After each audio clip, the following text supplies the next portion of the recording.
Question number 6. A uniform disk is released from the top of a rough inclined plane of angle theta and height h. The coefficient of friction between the disk and the plane is mu tan theta by 4. This is given. The speed of center of mass of disk on reaching the bottom of the plane is. So before going to solve this question, I would like to say the minimum friction for this situation is calculated by tan theta 1 plus r square upon k square. Here I have a body disk. So moment of inertia of the disk is 1 by 2 mr square. So if I go for the k square upon r square, that is 1 by 2, but this time I need r square upon k square. So we'll write tan theta 1 plus 2. That is tan theta by 3. This is the minimum coefficient of friction in the case of disk. Now, but I need the speed of center of mass of disk on reaching the bottom of the plane. So I'm going to make the free body diagram first. This is angle theta and body will start to move in downward and center of mass of the body will move just like this and it will reach at the bottom, right? So normal force will act here and the motion of center of mass is this, but friction will act because the direction of friction opposite to the relative motion. And if I resolve the component, you know very well the friction will be mu mg cos theta because normal force is equal to g cos theta.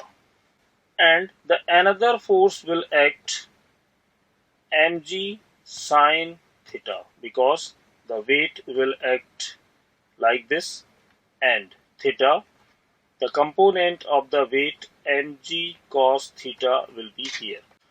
Now, because the minimum coefficient of friction for the disk, you know, as I told you, tan theta by 3 for the disk, but given tan theta by 4. So we can say the minimum coefficient of friction is greater than given friction mu, and that is tan theta by 4. Therefore, disk start rolling with sloping. So this is very important point. So you will concentrate on this. I would like to repeat. Therefore, disk start rolling with sloping. So now if I use the Newton's law of motion, then we'll write force MACM. ACM means acceleration of the center of mass. And mg sin theta along with the direction of motion. And friction will oppose this mu mg cos theta. So mass m will cancel out, and by this I have ACM is g sin theta minus, now I am going to place the value of mu as per the question, that is tan theta by 4 into g into cos theta. Next, g sin theta, if I solve this, tan theta is sin theta upon cos theta into 4 into g into cos theta. Cos theta will cancel out, and you have g sin theta, another g sin theta by 4. So when you will take LCM, you will get 3 by 4 g sin theta. This is the acceleration of center of mass. So for further calculation, I need a board. So we'll go there. We'll see. But question is asking to us the speed of center of mass of disk on reaching the bottom of the plane. So for this, because acceleration is constant, so I am going to use equation of motion. UCM. CM means center of mass plus 2ACM into RCM. RCM means the distance traveled by the center of mass. So we'll see the diagram again. This is height h, this is theta, and this is the journey of center of mass. If I say this is RCM, So if I use the value of sine theta, we'll write perpendicular upon hypotenuse. So RCM will be h upon sine theta. This one. So now I am going to use this UCM.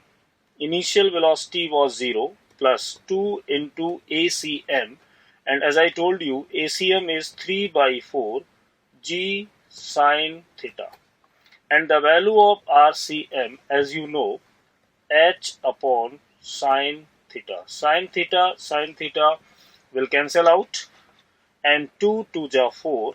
So on solving, you will get 3gh by 2 VCM. So this is our speed. So on behalf of that, I can say my option number 2 will be the right choice. So let's move on question number 7. In the question number 7, a uniform disk of radius r is in pure rolling on a fixed horizontal surface with constant speed v naught. As shown in the figure, for what value of theta, speed of point P will be v naught by 2 root 5 plus 2 root 3. OP is r by 2 and O is the center of the disk. Okay. So in this type of question, I would like to explain the concept. Suppose there is a body and the velocity of center of mass is v, angular velocity is omega, and you are looking to find the velocity of any point P. P is on the circumference of the body.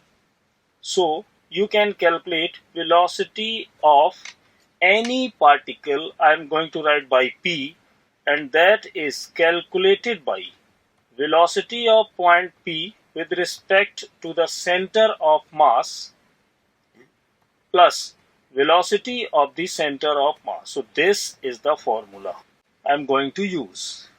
Now if I go on this diagram, so you can say, you can write this is v naught and this is v, because the angle between v from the O line will be 90. So we can write this angle will be 90 minus theta. So now I can say the angle between v and v naught is 90 minus theta.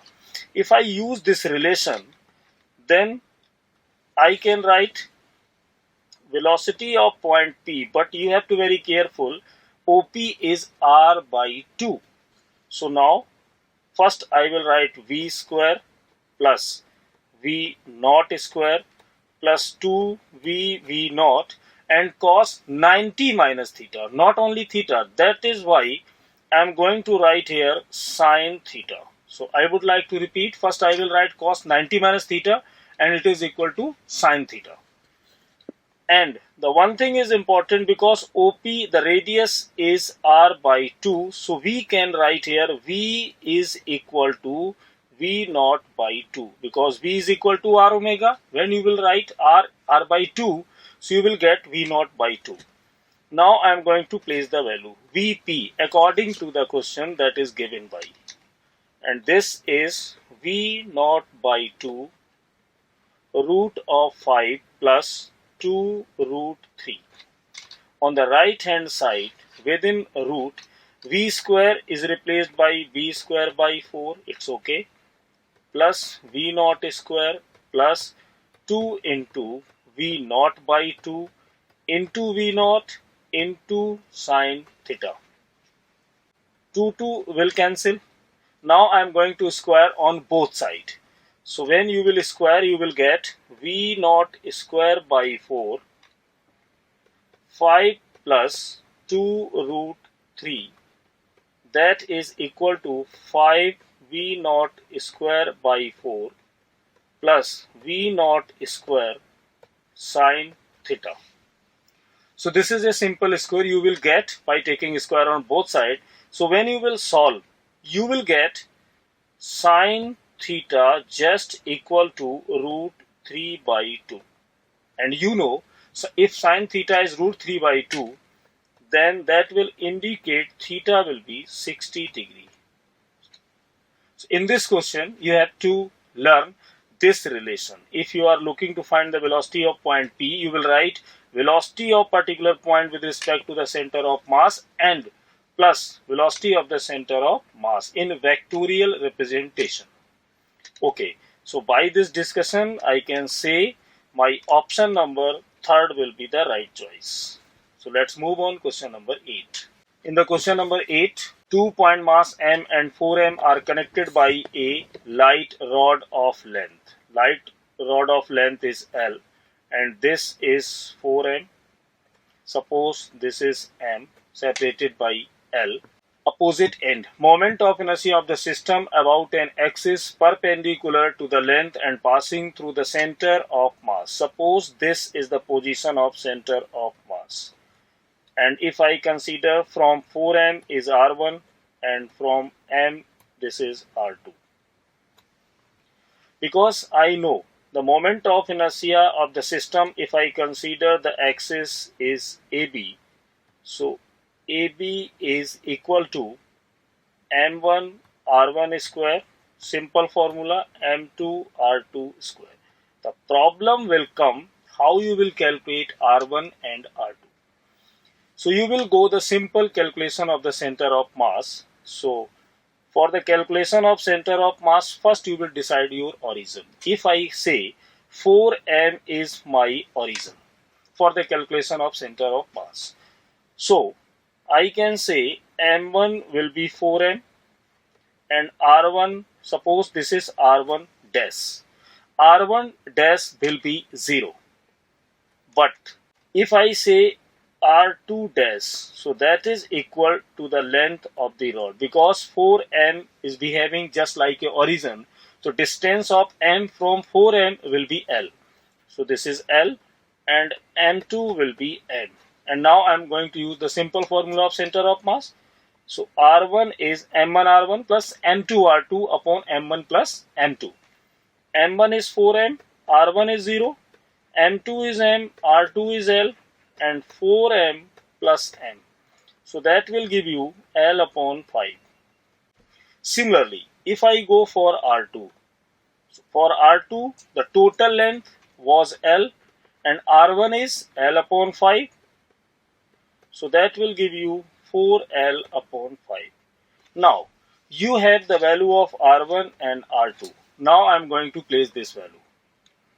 So M1 is 4M, R1 is L upon 5, so that is L square upon 25.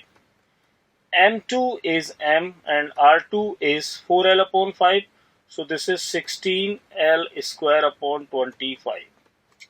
When you will take ml square as a common, so you have 4 upon 25 and 16 upon 25, so you will have ml square into 20 upon 25. 5 4 are 20 and 5. So final answer will be 4 upon 5 ml square. That is what I am trying to calculate. So my option number 2 will be the right choice. So let's move on question number 9. In the problem number 9, angular momentum of a rigid body rotating about a fixed axis with angular velocity omega. In this type of question, I would like to say only one statement, and that is angular momentum of body symmetrically about of axis of rotation is in direction of omega. So by this, if I read option 1 always in the direction of omega, no, this is false. Is always in the direction of perpendicular omega, no, this is false, because as I said, symmetrical about of axis of rotation is in direction of omega. And option number 3rd may or may not be in the direction of omega. Yes. So this is the right choice. So I can say my option number 3rd will be the right choice. So let's move on question number 10. In the question number 10, a uniform circular disk of radius r is in combined translation and rotational motion on a fixed horizontal surface as shown in the figure. Then the disk is. Okay. Before going to the option, here you could see the direction of angular velocity is this. So what will happen? If I go for the point of contact, then this is the direction of velocity of center of mass and the velocity of r omega itself, and both are in same direction. So if I solve, the velocity of point of contact finally will get 2bcm because both are in same direction. So I would like to say the net velocity of point of contact is not zero, and this is the necessary condition for a pure rolling. Velocity point of contact is 2bcm towards direction. Therefore, it will roll with forward sloping. So now I am going to read my options. In pure rolling, no. Rolling with backward sloping, no. Third, rolling with forward sloping, yes. This is true. So my option number third will be the right choice. So let's move on. Question number 11.